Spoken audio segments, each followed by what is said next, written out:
hormati dosen pengampu mata kuliah Metode Penelitian Pendidikan IPS, Ibu Novita Nurul Islami SPD MPD. Perkenalkan, nama saya Nisviati dengan NIM 2321101090003. Mahasiswa Universitas Islam Negeri Kiai Haji Ahmad Siddiq Jember, Program Studi Tadris Ilmu Pengetahuan Sosial. Pada kesempatan ini, saya akan menguraikan proposal penelitian yang berjudul Pemanfaatan Fenomena Belanja Online dalam Pembelajaran IPS untuk memahami perubahan pola konsumsi masyarakat pada siswa kelas 8 MTS Al-Ma'arif Ringinagung. Isi presentasi pada penelitian proposal ini yaitu: yang pertama, latar belakang. Perkembangnya teknologi digital telah membuat pola konsumsi masyarakat berubah secara drastis. Belanja online melalui Shopee, Tokopedia, TikTok Shop, atau platform lainnya kini menjadi kebiasaan baru tidak hanya bagi orang dewasa tetapi juga remaja, termasuk siswa di MTS. Fenomena ini sangat relevan dengan pembelajaran IPS, terutama pada materi perubahan pola konsumsi masyarakat. Namun, pembelajaran ini sering kali masih bersifat abstrak sehingga siswa kesulitan memahami hubungan antara materi dan juga realitas pada kehidupan mereka. Oleh karena itu, penelitian ini mencoba memanfaatkan fenomena belanja online sebagai sumber belajar konseptual agar pembelajaran IPS menjadi lebih bermakna, menarik, dan sesuai dengan perkembangan zaman. Yang kedua yaitu rumusan masalah. Rumusan masalah yang pertama, bagaimana proses pembelajaran IPS ketika guru memanfaatkan fenomena belanja online. Rumusan yang kedua, bagaimana pemahaman siswa mengenai perbedaan pola konsumsi tradisional dan digital setelah pembelajaran tersebut.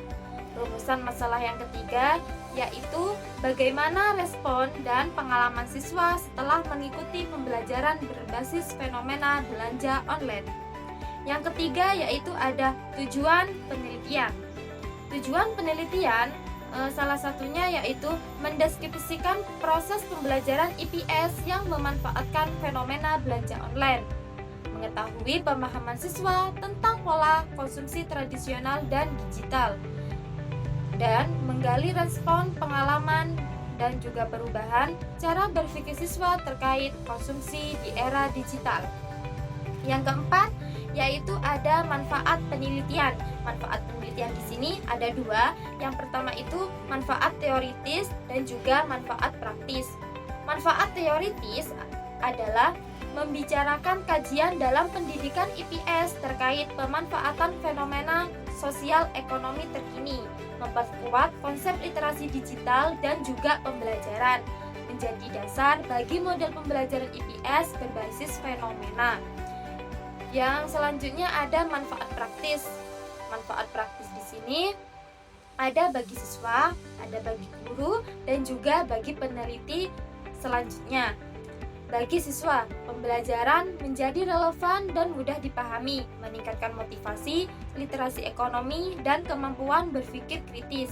Bagi guru, menjadi alternatif strategi pembelajaran yang inovatif dan juga konseptual. Bagi peneliti, menjadi rujukan awal bagi penelitian sejenis mengenai integrasi fenomena digital dalam pembelajaran IPS. Kajian terdahulu, di mana kajian terdahulu ini ada persamaan dan juga ada perbedaan. Yang pertama ada penelitian purba pada tahun 2024.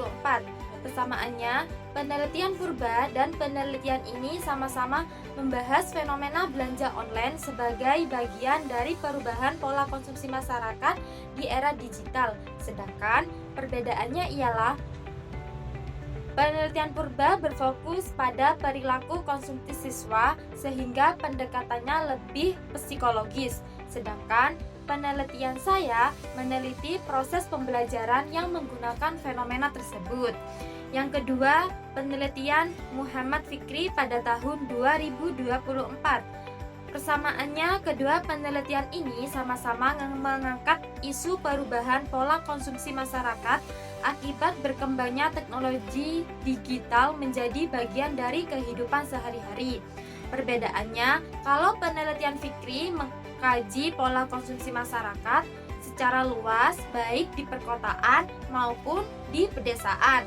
Sedangkan penelitian saya itu bersifat pedagogis dengan ruang lingkup yang lebih sempit dan spesifik, sehingga fenomena belanja online dapat digunakan sebagai bahan ajar IPS untuk memahami perubahan pola konsumsi pada siswa kelas 8.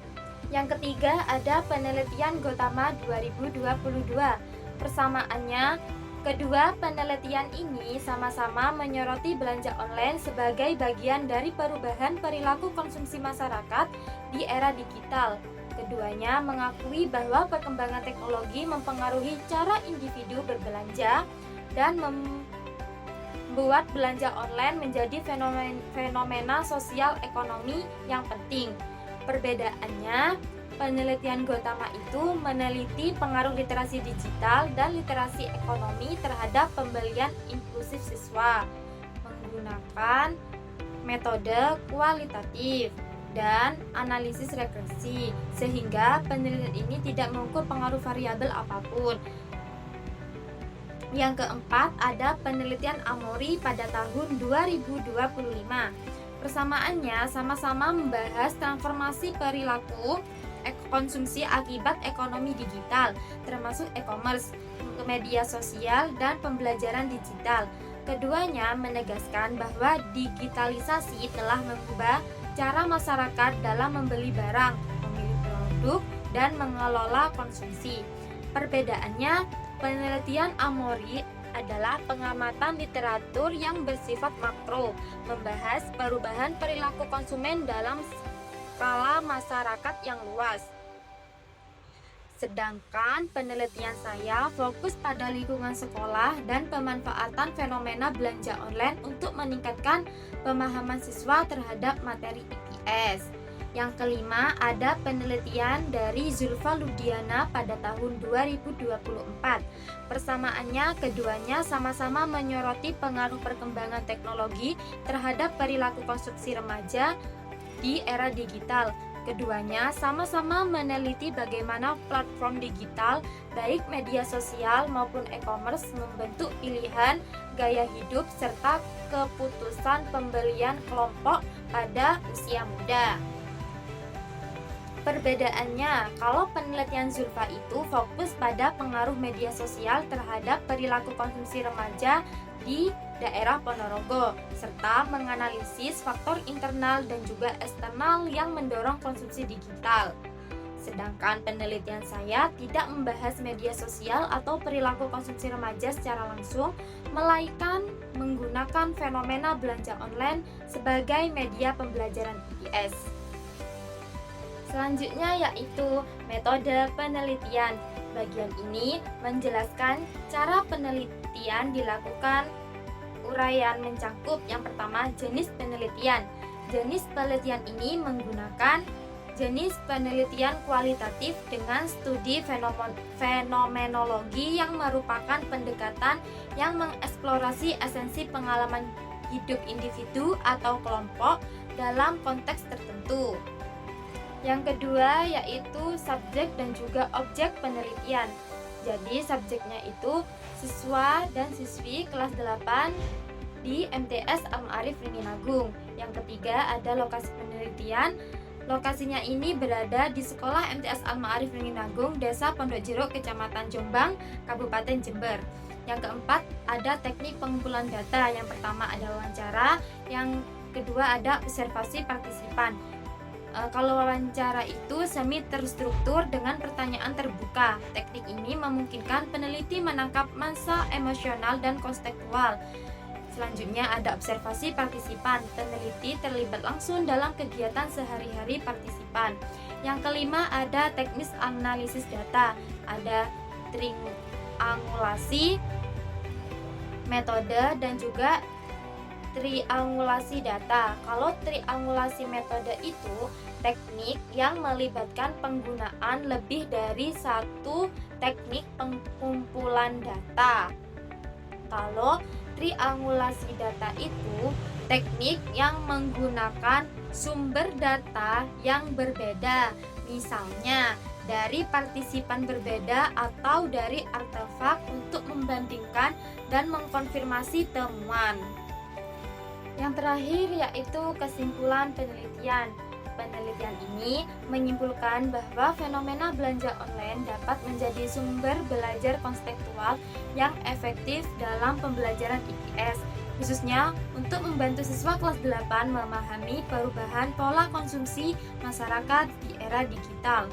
Proses pembelajaran yang melibatkan materi dengan pengalaman nyata siswa membuat mereka lebih mudah memahami perbedaan antara konsumsi tradisional dan konsumsi digital, sehingga meningkatkan motivasi, keterlibatan, dan kemampuan berpikir kritis mereka.